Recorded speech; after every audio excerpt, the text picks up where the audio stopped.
Querendo manter a invencibilidade na competição, a Ponte Preta foi até Novo Horizonte para enfrentar o time da casa pela 6ª rodada da Série A2 do Campeonato Paulista. No entanto, quem começou melhor foi o Novo Horizontino, que abriu o placar com 2 minutos de jogo. Ailon aproveitou o rebote de Kaique França e colocou o Tigre na vantagem. Do Novo Horizontino! Atrás no placar, a Ponte Preta chegou a criar algumas oportunidades, mas sempre pecando nas finalizações.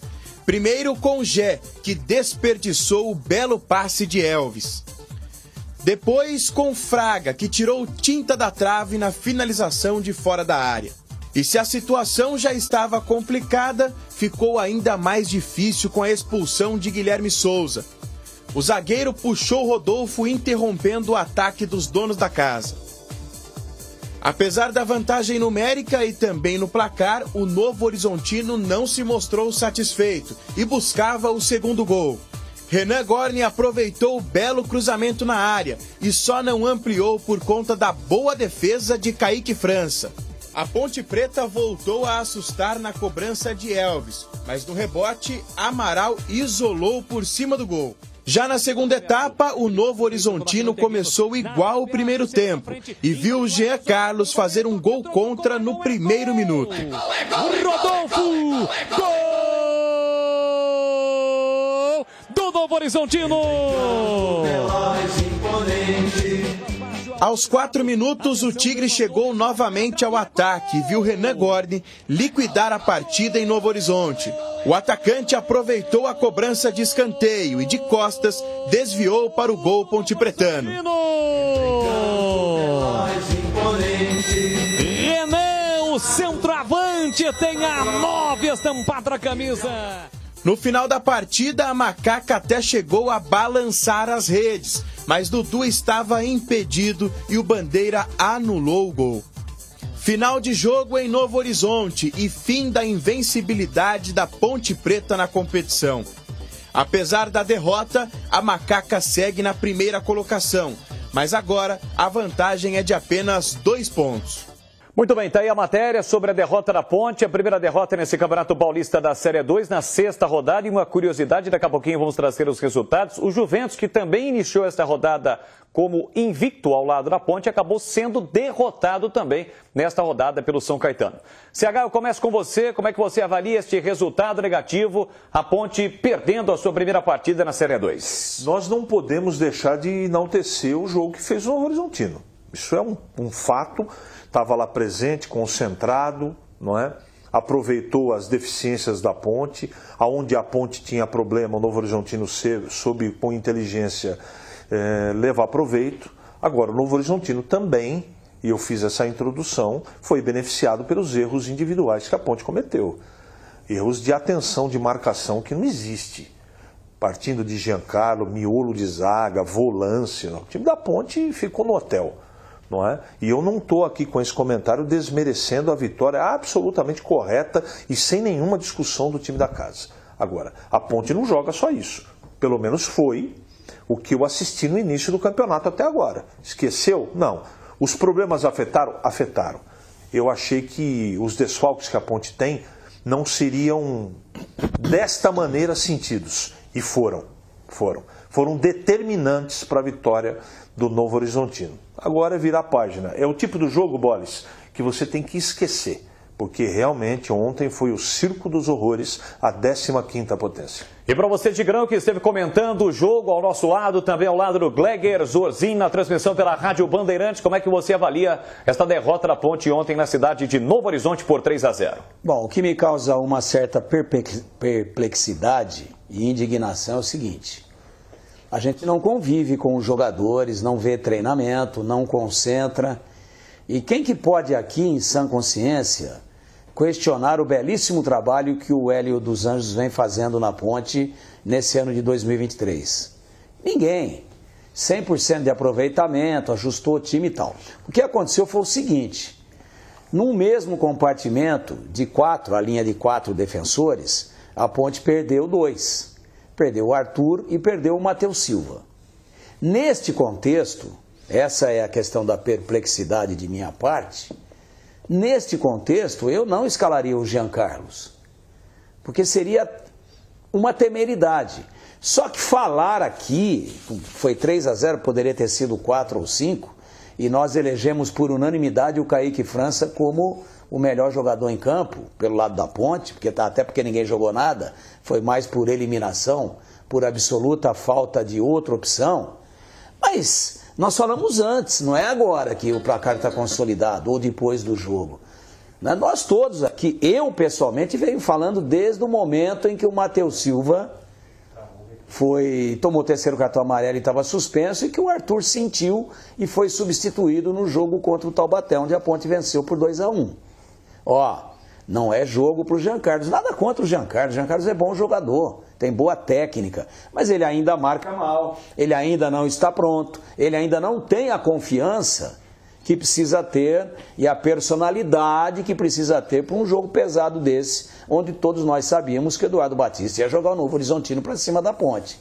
E aí, com 3 minutos do primeiro tempo, o time toma um gol. Setor de onde saiu o cruzamento, lado esquerdo da defesa da Ponte. Aí poderia ter o Novo Horizontino teve todas as chances do mundo para liquidar a fatura no primeiro tempo. Com muita sorte e competência do seu goleiro, a Ponte foi para o intervalo perdendo só de 1-0. Agora vai dar uma arrumada e tal. Volta para o segundo tempo e 40 segundos, Jean Carlos meteu uma pancada lá no ângulo, o Kaique falou assim, eu não pego, velho. Foi muito. Finalizou magnificamente bem. Fiquei até com a sensação que o Jean Carlos se confundiu, achou que ainda estava no primeiro tempo atacando para aquele lado, meteu na rede, gol contra.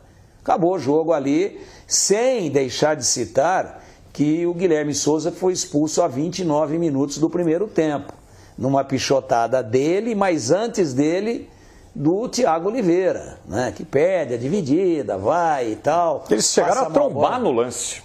Chegaram a trombar. E aí, sem ter outro recurso, porque o Rodolfo, que sofreu a falta, ia sair na cara do Kaique França, aí vai lá o Guilherme Souza e dá um pescoção, tal, jogador indo no sentido do gol, o último homem, expulsão justa sem tomar amarelo, vermelho direto. Então essa é a história do jogo. Que crime que a Ponte cometeu? Nenhum. Alguém poderia imaginar que a Ponte ia ganhar os 16 jogos ou 15? São 16 times? Não. Uma hora isso ia acontecer. Acho que o problema poderia ter sido evitado com uma opção diferente do lado esquerdo, botando na lateral esquerda um jogador mais cascudo, mais experiente, né, que é o Júnior Tavares. O Hélio prestigiou o Jean Carlos, não deu certo. E é por isso que a Ponte perdeu? Só por isso? Também não. Era o dia de perder, as coisas não se encaixaram, a defesa não funcionou, até que do meio para frente a Ponte criou algumas oportunidades e também pecou na finalização, e o Novo Horizontino poderia ter feito 4 ou 5. Essa é a história que eu vi do jogo. Agora, onde é que entra? Vou dizer de novo aqui a palavra, a minha perplexidade. Estava fácil de ver que não era jogo para o menino Jean Carlos, estava muito fácil, era caçar para cantada. Mas isso foi falado antes, segunda, terça, quarta, no próprio sábado, depois do jogo contra o Taubaté. Tudo bem, temos que entender que o Hélio é que vê os treinamentos, que o trabalho dele é muito bom e que a Ponte precisa agora ganhar do Juventus, virar essa página aí e continuar a sua trajetória vitoriosa. Mas ontem, quando nós vimos a escalação, e eu usei esse termo, estou temendo pela perda de invencibilidade da Ponte. E tudo isso passa pelos desfalques, pelos jogadores que não puderam jogar. Concluindo, a Ponte não tem substitutos à altura para os 11 que são considerados titulares e o campeonato é muito duro.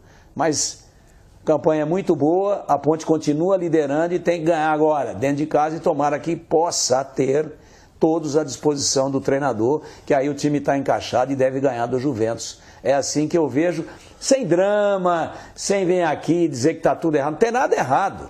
Ponte ganhou 15 pontos em 18. O jeito que perdeu assustou um pouco. Com todo mundo voltando, arruma a casa. Agora, vai ter mais oportunidades em que os titulares, alguns imprescindíveis, não poderão jogar. E aí, vai acontecer a mesma coisa? para reflexão sua que está vendo o programa aí, você que é Ponte Pretano.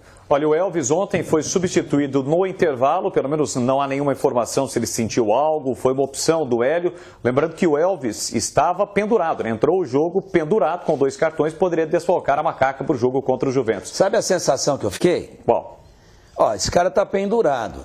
Eu já tô com um jogador a menos. concordo com você. Já tô perdendo o jogo. Meu time não tá fazendo nada. Provavelmente eu não vou conseguir reverter. Eu vou poupar o Elvis, que também já está extenuado, né? Jogou todas. Não jogou só em Piracicaba, porque ele estava suspenso, né? Gripado. Aliás, gripado. Isso. Teve uma gripe forte e tal, não pôde jogar. Eu acho, tomara que a minha tese, viu, Boris, desculpa te interromper, Sim. esteja correta, que seja essa a realidade. Ou seja, num cenário daquele, o Elvis volta, quando toma o segundo gol, vai dar uma dividida lá, amarelo. Aí já desfalca violentamente contra o Juventus também. Porque até o momento nós não temos, CH também não tem, acabou de apresentar o programa ao vivo na Rádio Bandeirantes, não temos a informação se o Elvis sentiu alguma coisa. Minha tese, quer saber de uma coisa? Vou mudar o esquema, vou conversar com o Elvis, vou preservar o Elvis, que aqui hoje dificilmente eu vou reverter. Como não reverteu, ficou 3-0 e poderia ter sido muito mais. É isso aí, para o jogo de domingo, 3 da tarde, no Majestoso contra o Juventus. A Ponte terá o retorno no Matheus Silva, que estava suspenso. O Arthur, que foi poupado, poderá voltar, assim como também a expectativa do Leonaldi. O Mailton, lateral direito, já teve a sua regularização perante a CBF e fica a expectativa também do Matheus Jesus, que a partir de domingo está liberado. E ficamos na dúvida do Elvis, mas muito provavelmente ele estará em campo quando a Ponte busca a reabilitação contra o moleque travesso.